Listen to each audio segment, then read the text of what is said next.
Okay, tuloy na po tayo. Tapos na po tayo sa A phase. Itong beginning ng A phase equivalent to U1. Ito naman yung dulo, U2. Green po ito. So, next, B1. So, yung B1 ay counterclockwise. Kasi dito, U1 clockwise, so B1 counterclockwise. So, ang sunod naman nga sequence ay C, clockwise na. Tapos, balik ulit. Clockwise, counterclockwise, clockwise, then clockwise, counterclockwise, clockwise. Yes. Balik-balik lang siya. So, simulan natin. Ito yung output ng B1. Yan. Ito naman yung input ng B1. So, ito, patakboy natin. Dito siya. Sa B2. Ito yung B2. Yan. B2. So, yung input ng B2 ito. Kasi counterclockwise, clockwise ito. Ikutin natin ha.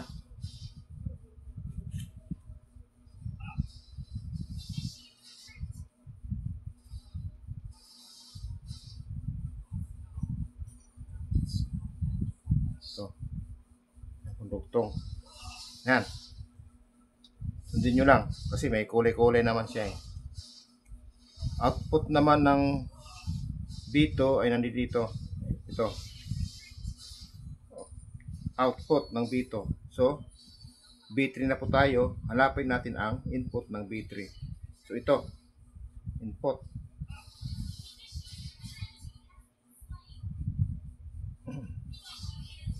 Ano natin?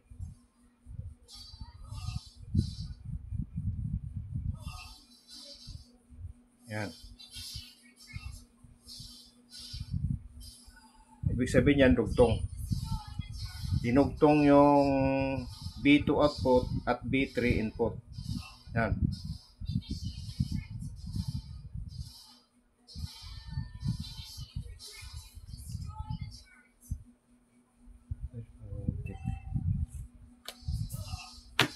Mali na naman.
Okay, tapos na po tayo dito. Dito naman tayo sa B2 output. Ito, out, B out. B2 output. From B1 output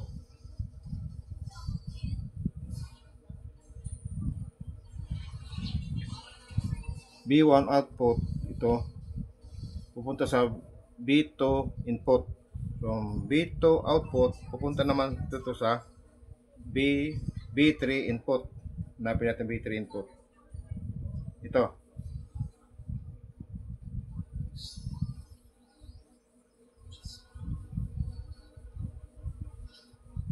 Ayan. Dugtong yan.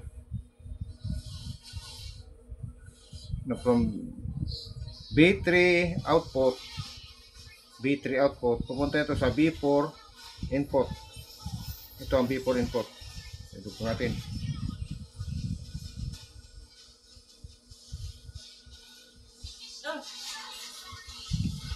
Ito dugtong. Ngayon, yung B4 input narugtungan ng B3 output. So, tapos na. Yung dulo nito, yung B4 output. Ito na. So, magiging ano ito? B2 na. Yan, B2. B1, beginning. B2, ending, dulo. Naka-series po yan. Ikot. Clockwise, B1. Ano? Counterclockwise. Clockwise. Counterclockwise. Clockwise. Task W. Ito ang W1. So, input. Oh, no, dito. Dito na tayo pala. Pag ganun. Ito.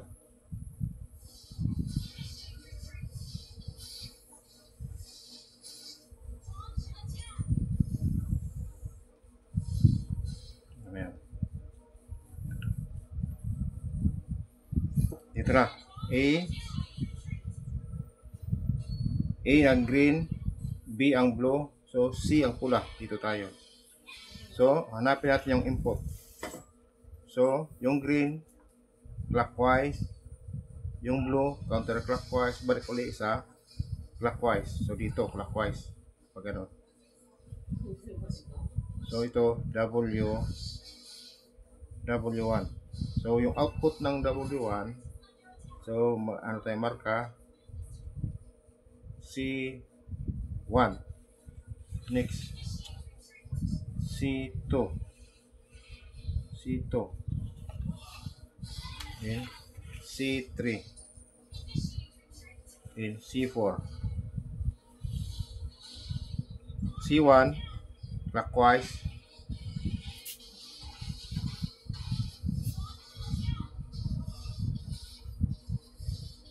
C2, counterclockwise. C3, clockwise. C4, counterclockwise. So, yung color coding niya ay pula. So, huwag mo lang pansinin ang green at blue. Kailangan pansinin mo yung pula. Kasi pag panensin mo yung green, magsakit ang ulo mo. So, di mo naman ano kasi 48 slot yan eh. Plus double coil pa. Meron nga dyan eh, triple coil, quadruple coil. Pero pag nag triple coil, may kombinasyon na po isang slot. Medyo complicated na rin. Medyo complicated rin ito.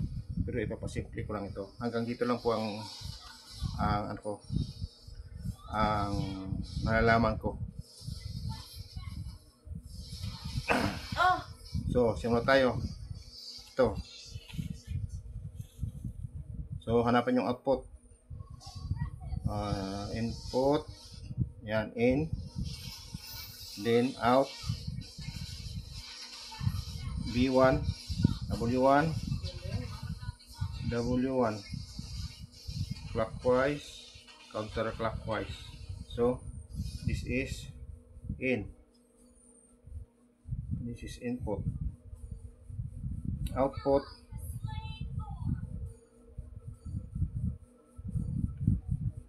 Clockwise, counterclockwise.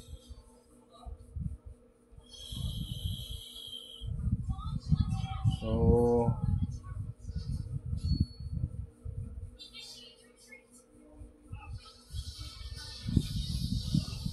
okay.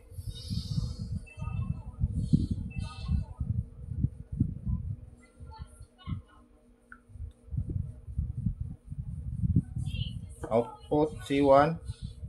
Hanapin natin yung input ng C2. Clockwise, counterclockwise. Yung pula. Ito. Input. output.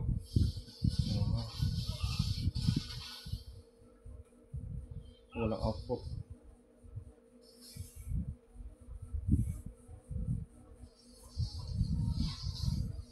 Clockwise, counterclockwise, clockwise. Clockwise ito. C3. Counterclockwise. Out. So wala dito ano. Yun ano yung output.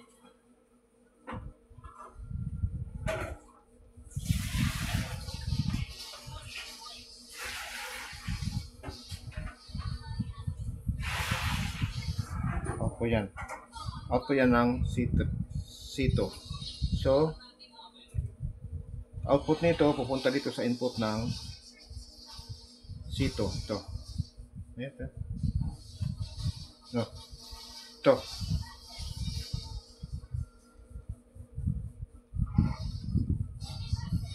Ito.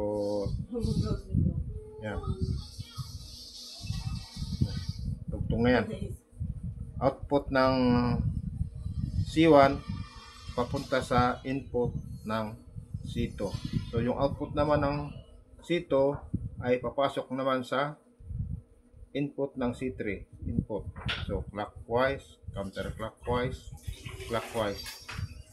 Ito. Ano naman ito, ma?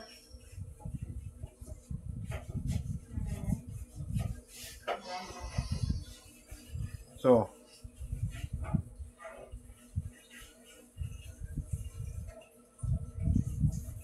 yung output ng C1 ay pupunta sa input ng C3 o C2. Itong C2, yan. Yan ang mga ganon. Input ng C3 na papasok na sa input ng papasok na sa input ng papasok na sa input ng C2. Ngayon, yung output ng C2 ay ito.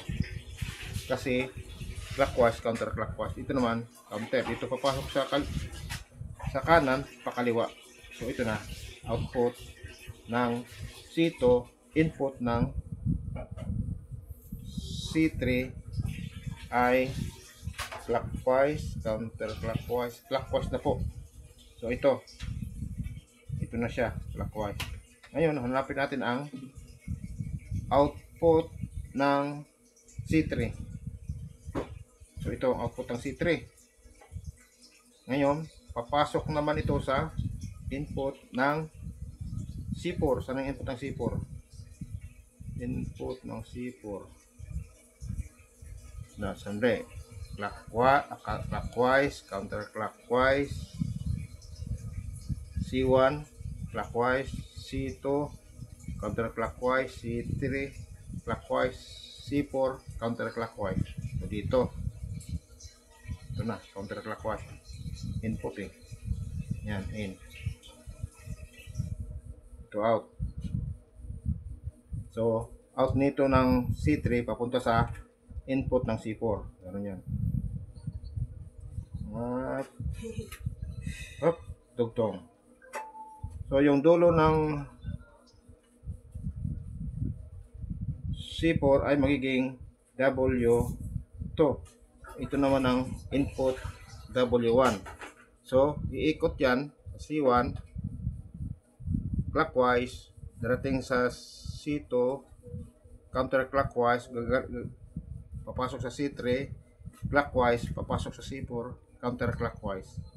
So, ito yung last ng input ng C4, ito naman yung dulo. Ngayon, pag dudugtungin natin ang B1 at saka U1 at saka W1, then U2 at saka B2 at saka W2. Direk. Ah, I-post na o i-ano niya. Kaya baga na kayang ice. yung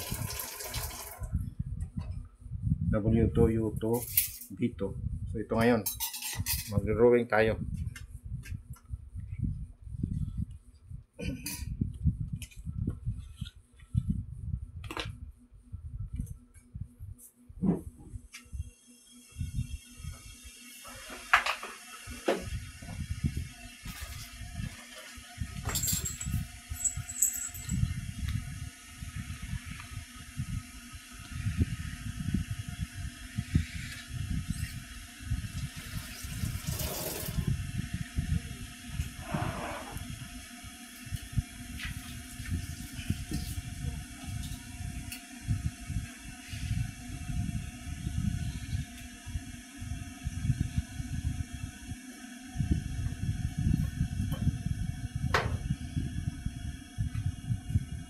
Ito na po ang terminal block ng motor.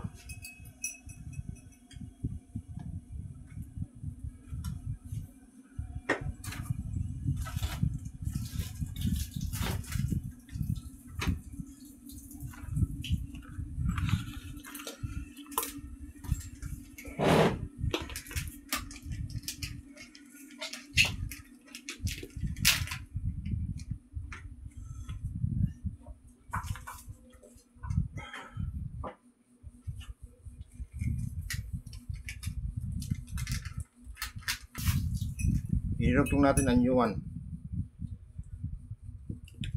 Itong kulay din gagamitin natin.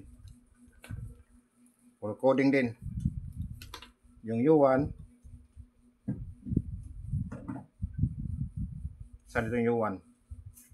Ito. Luming, wala ka pa. U1 dito.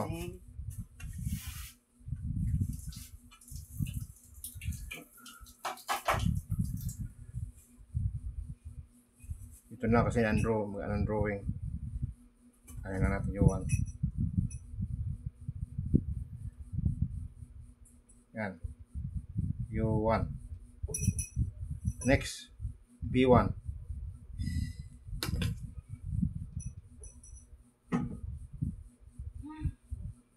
B1. Ito. Ayan. Next, W1.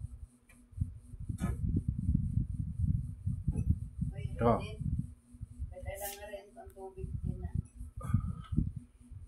Ito yung W1. Yan. Ako dito. Lagayan sa tubig. Yan. Jin. Ha? Tuman, lagayan sa tubig. Ito yung tubig bugnawa. Yan.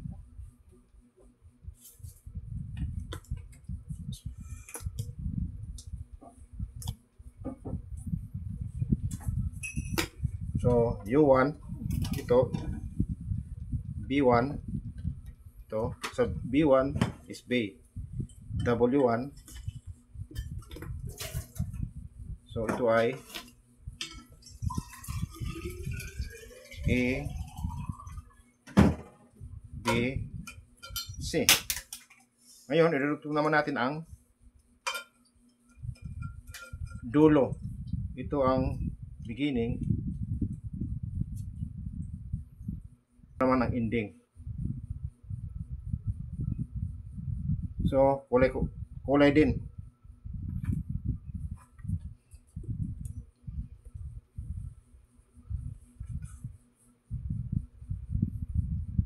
Yung W2 dito.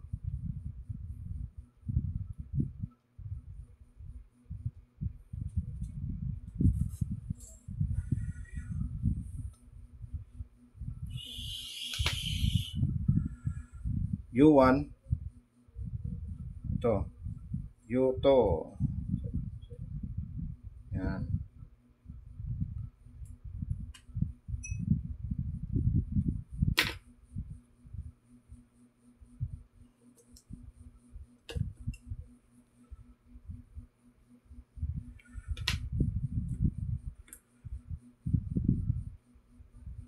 B2 ito yan B2 U2 yan, connect na yan. So hindi pa yung masabi nga delta kasi wala pang connection. So yung U1 at saka W2 nagkaharap, B1 at saka U2 nagkaharap. W1 at saka B2 nagkaharap. Pero may kulay yan. Kasi importante may kulay yung connection mo sa motor. Kasi kung hindi mo lagyan ng kulay or ano pa, yung marker, wala. Ulit ko ulit, siksik ka ulit, ibuhanapin mo mga connection. Hanggang sa matagal lang, kaabutan ka ng 3 araw, 4. O depende sa imo overtime man pag trace up kung saan ka nagkamali. So focus ulit tayo dito, balik. Idudugtong na natin. So ang usapan nito ay delta. Yan po, delta yan ha. So delta lang po ang topic natin ha. Hindi na tayo pupunta sa Y or star connection. Gamitan natin ng kulay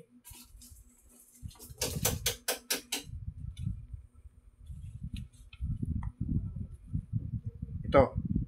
Jumper tayo. Jumper na yan. Jumper. Yan. Delta na yan. Yan ang tinatawag delta. U1 to W2, B1 to U2, W1 to B2. Yan po ang tawag dyan ay delta connection. Tanggalin natin yan. Jumper. Pag dinikit mo yan, itong linya, yan ay star connection. So, dito kuha tayo ng supply.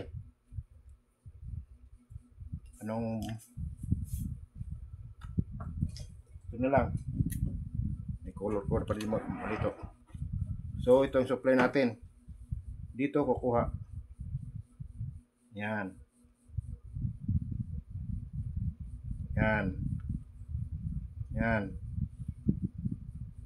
L1, L2, L3. Papuntang supply na yan. Hindi kaya dadamay sa breaker. 3-piece na breaker, 3-piece na main line, 3-piece din yung power source. Yan po. So, punta na mo tayo sa street. Balikan nyo ito pag-aral. Nakuha nyo rin ito. So, next. Punta tayo sa street drawing. Asan ang tubig din?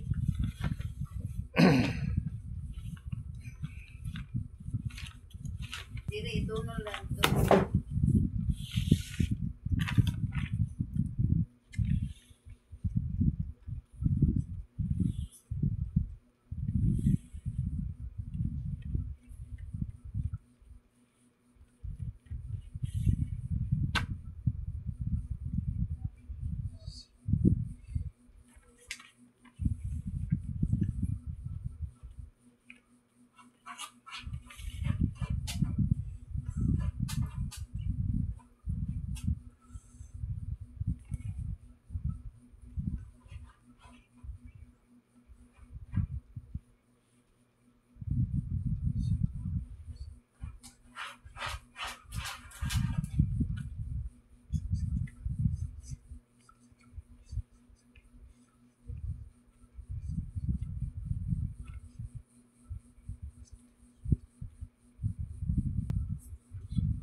Uy. Itong set na ito isang pares na yan, isang pares na dalaw silang magkatabi. 1:10, 1:12. 1, 2, 3, 4. Ganito 'yon. A piece. Yan. Gagawa ka ng ganito kaset, apat na magkapares. Idudugtong mo yan dito na. So ganon din dito sa B piece, apat din ang gagawin mo na magre-rewind ka. 1, 2, 3, 4 na may magkapares din. Ito ang sample. Papasok din 1:10, 1:12. Counterclockwise, ito naman clockwise. So itong apat na set dito na yan. Ito na, B1, B2, B3 at B4. So last na set ay C piece. Gagawa ka nito, apat din. Ayan, apat. Gagawa ka nito, apat din. Ayan. 1, 2, 3, 4. Dito na yan. Itong apat na ito, na set. Ito na yan. C1, C2, C3, C4. So ito naman ay clockwise. Ganun din, clockwise. So, clockwise, counterclockwise, clockwise, counterclockwise. So, doon naman tayo sa straight diagram. Makikita ninyo na ang connection doon kasi straight siya eh. Ito masakit sa ulo. Para kang nag-actual pag rewind. Nakaganon. Ganyan. Tali-tali lahat. Lagay ng insulation, mylar, tali uli, ganun. Tapos i-arrange mo, pupukin mo, ganun yan. Maglagay ka ng spacing, yung height ng coil mo at saka spacing. Yan, magta-timing ka dyan. Ito, drawing lang. Pag na-maintain mo yung drawing, pag alam mo na, sa actual, alam mo ng takbo. Kasi may theory ka eh. Yung sa practice, yung papasok mo na yung coil. Ito drawing, kailangan matuto mo sa drawing. Kasi pag alam mo na yung connection, nasa utak mo na itong delta connection, alam mo na sa actual.